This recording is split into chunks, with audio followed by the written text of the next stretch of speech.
मेरे प्यारे बच्चों, आज हम क्या पढ़ने वाले हैं? सूक्ष्म जीवों का सामान्य परिचय एवं वर्गीकरण नामक चैप्टर में आज हमारा टॉपिक है टीकाकरण या वैक्सीनेशन। टीकाकरण या वैक्सीनेशन। अब बेटा, टीकाकरण जो है वो रोगों से बचाव का एक विधि है। क्या है?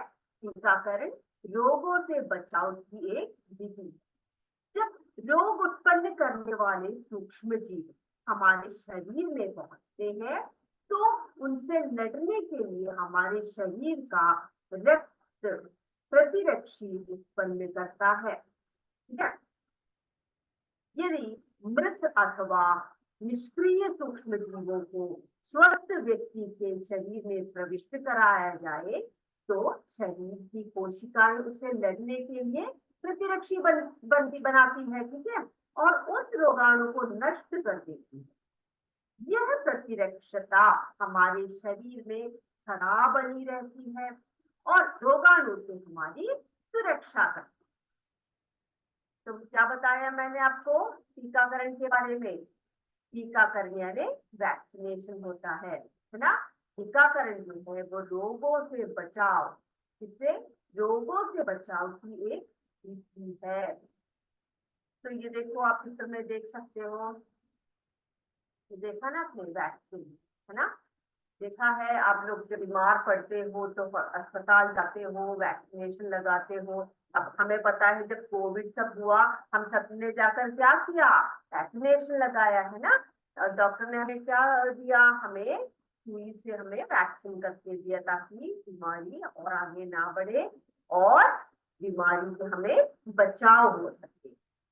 तो जो इस प्रकार जो है टीका यानी कि वैक्सीन, ये इसका कार्य करता है।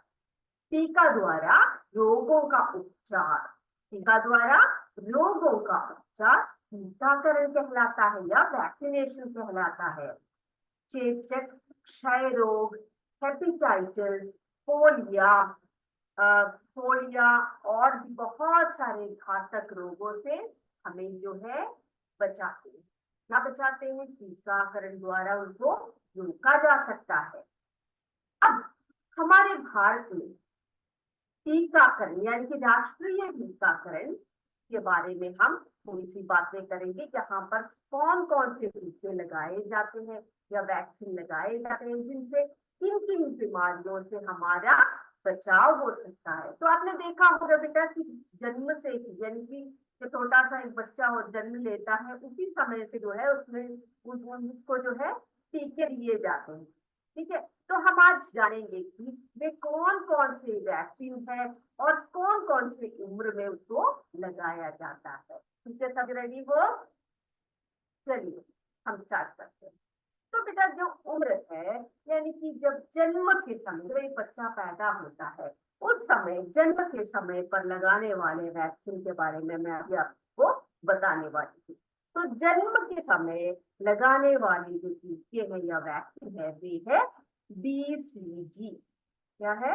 BCG, BCG, OPV। अगला वैक्सीन है OPV, OPV।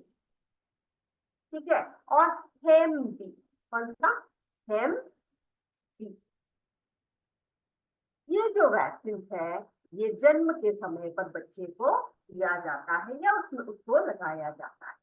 ठीक है? BCG, BCG, OPV और हेमबी, हेमबी। ठीक है? तो ये जो वैक्सीन है ये जन्म के समय बच्चों को लगाया जाता है। अब जब बच्चा 6 सप्ताह का हो जाता है, कितने सप्ताह का? 6 सप्ताह का, यानी कि जन्म लेने के बाद वो जब 6 सप्ताह का हो जाता है, 6 वीक का हो जाता है, तो उसको लगाने वाले वैक्सीन है OPV। 6 सप्ताह में भी उस बच्चे को OPV लगाया जाता है। और क्या लगाया जाता है? एक OPV लगाया जाता है प्लस एक पेंटावेलेंट नामक इंजेक्शन है वो भी लगाया जाता है। क्या है? पेंटावेलेंट। ठीक है, पेंटावैलेंट भी उस बच्चे को लगाया जाता है। ठीक है, इसका एक वैक्सीन और ओपीवी का एक वैक्सीन लगाया जाता है। जब वो बच्चा 10 सप्ताह का होता है, कितने सप्ताह का? 10 सप्ताह का होता है, तो उसमें लगाने वाले वैक्सीन कौन कौन से हैं देख लेते हैं। 10th वीक में यानी कि 10वें सप्ताह में उसको बच्चे पर कौन कौन से वैक्सीन लगाए जाए। 10वां सप्ताह,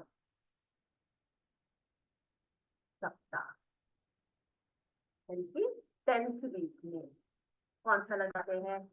ओपीवी, ओपीवी, ओपीवी।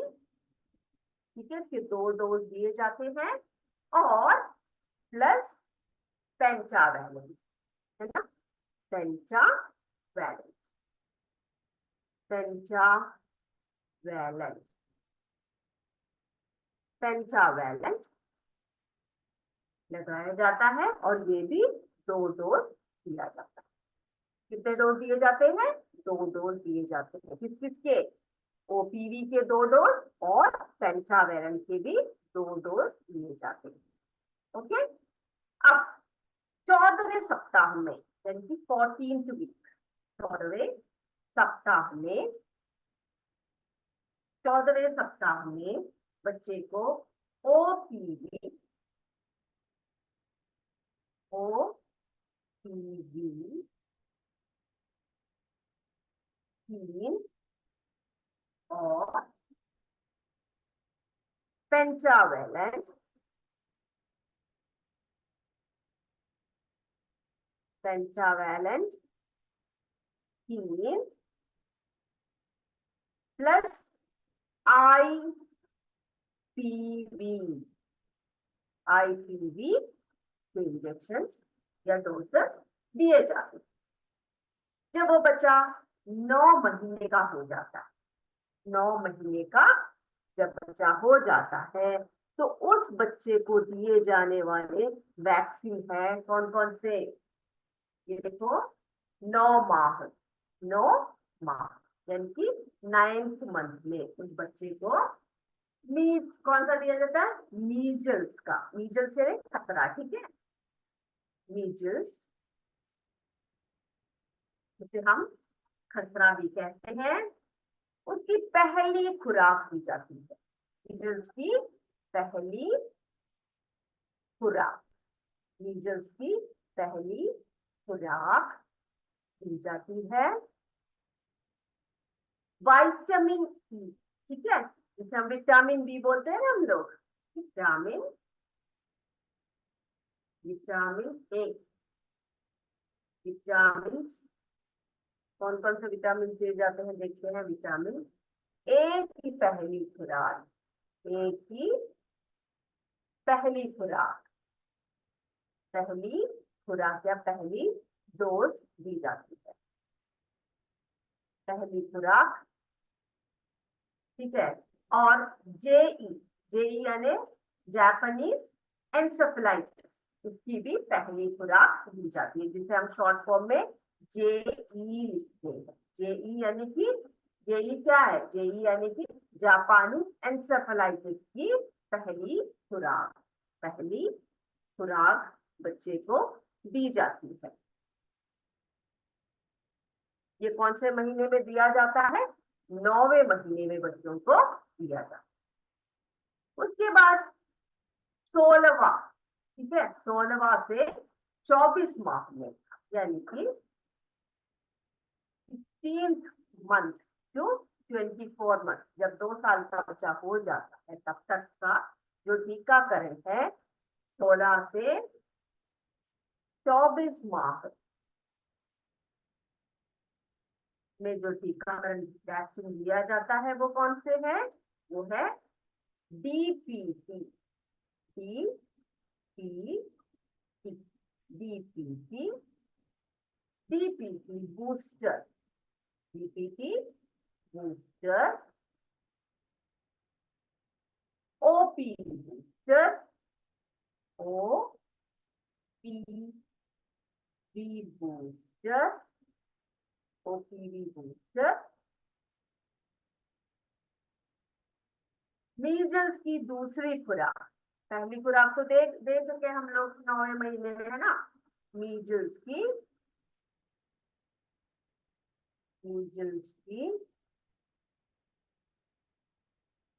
दूसरी खुराक, दूसरी यानी कि सेकेंड डोज, दूसरी खुराक, दूसरी खुराक, जेई की दूसरी खुराक, जेई की दूसरी खुराक, जेई की दूसरी खुराक दी जाती है। उसके बाद जब बच्चा 5 से 6 वर्ष का होता है, 5 से 6 वर्ष का जब बच्चा हो जाता है, 5 to 6 years, ठीक है, 5 to 6 years, 5 से 6 वर्ष का जब बच्चा हो जाता है तो उसको देने वाले टीके हैं डीपीटी। कौन सा? DPT, DPT booster, booster 2, DPT booster 2। 10 वर्ष में यानी कि 10th ईयर में, 10वें वर्ष में जब वो बच्चा 10 वर्ष का हो जाए तो टीटी दी जाती है। टेटनस का जो इंजेक्शन होता है उसे हम टीटी कहते हैं। और 16वें वर्ष में, 16th ईयर में, 16वें वर्ष में जब बच्चा 16 साल का होता है तब भी हम टीटी का ही इंजेक्शन उनको देते हैं। तो इतनी बात क्लियर हो गई सबको? ये क्लियर है कि कौन कौन से उम्र में कौन कौन सा वैक्सीन बच्चों को दिया जाता है। ठीक है, अब हम पढ़ने वाले हैं एंटीबायोटिक के बारे में। ठीक है, एंटीबायोटिक इनोकुलेशन से जो रोगों का संक्रमण जो है वो कैसे रोका जा सकता है। आपको पता है एंटीबायोटिक क्या है ना? एंटीबायोटिक क्या होती है? एंटीबायोटिक जैसे कि पेनिसिलिन, स्ट्रेप्टोमाइसिन आदि जो है प्रतिजैविक दवाइयों को भी हम क्या कहते हैं? एंटीबायोटिक कहते हैं। ठीक है, एंटीबायोटिक,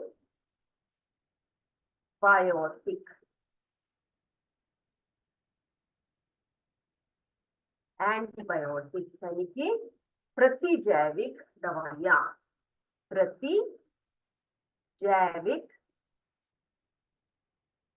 प्रतिजैविक दवाइयां, इन्हीं को हम एंटीबायोटिक कहते हैं। अब इनके उदाहरण हम पहले भी पढ़ चुके हैं। क्या क्या उदाहरण है एंटीबायोटिक के? कौन कौन से हैं? पेनिसिलिन, पेनिसिलिन,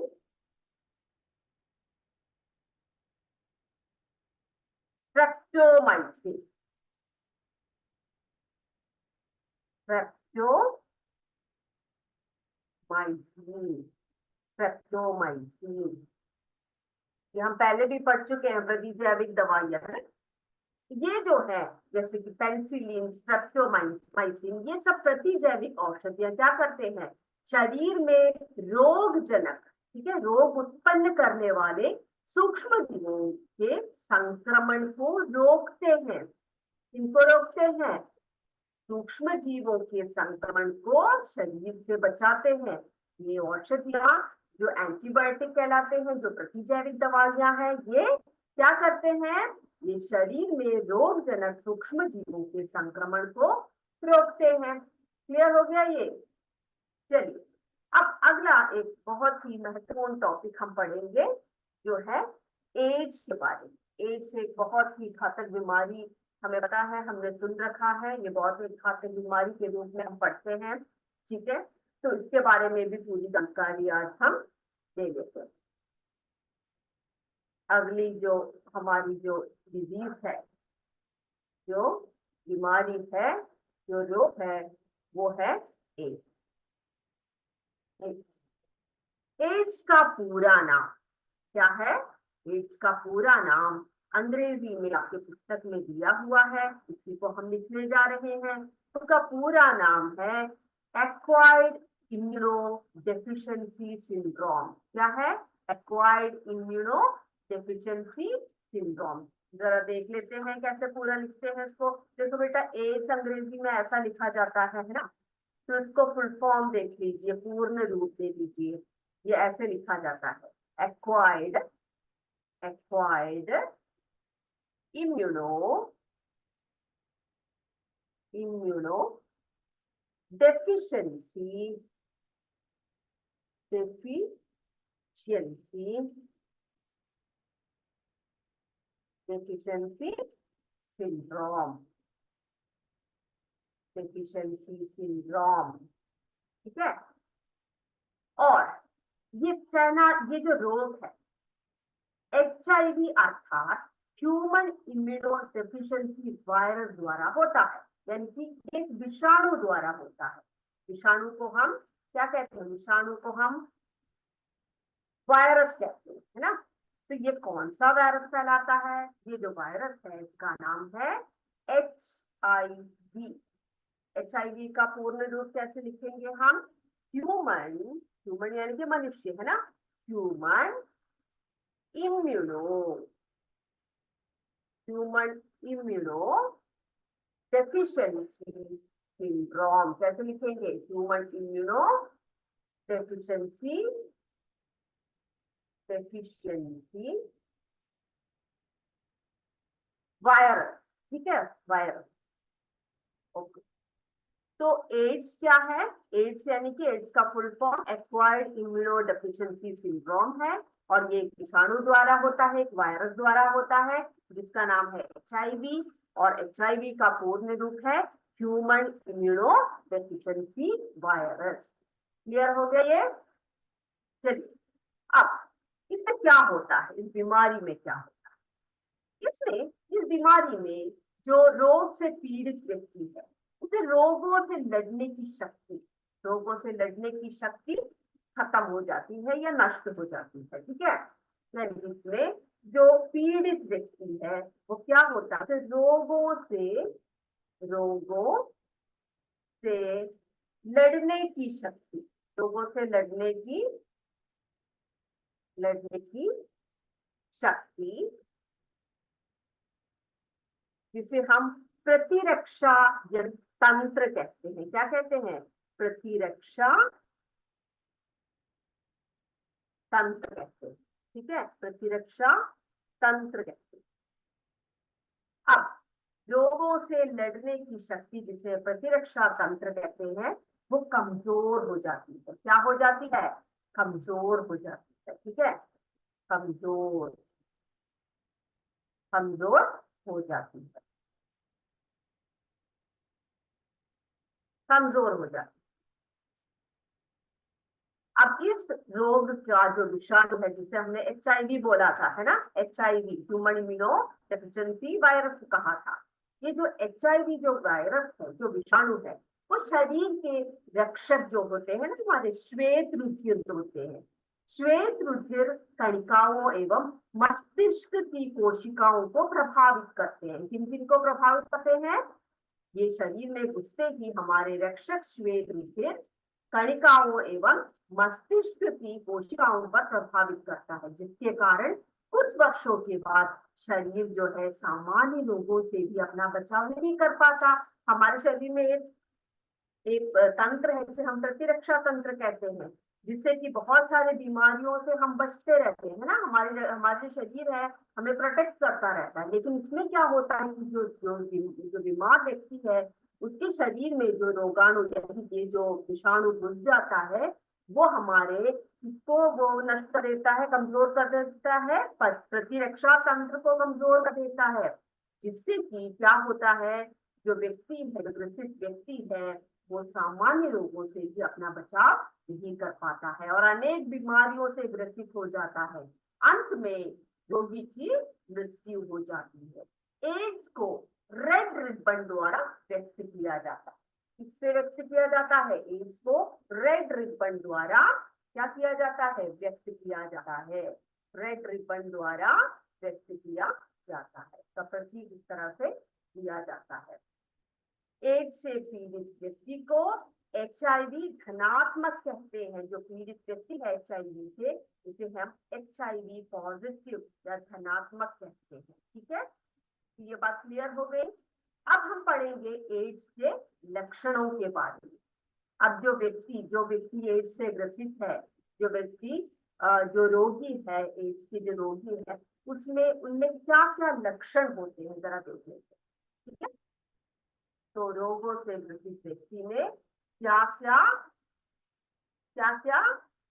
लक्षण आते हैं, ये हम पढ़ेंगे।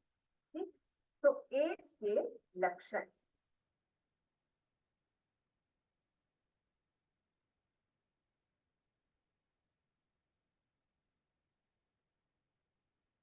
एड्स के लक्षणों के बारे में।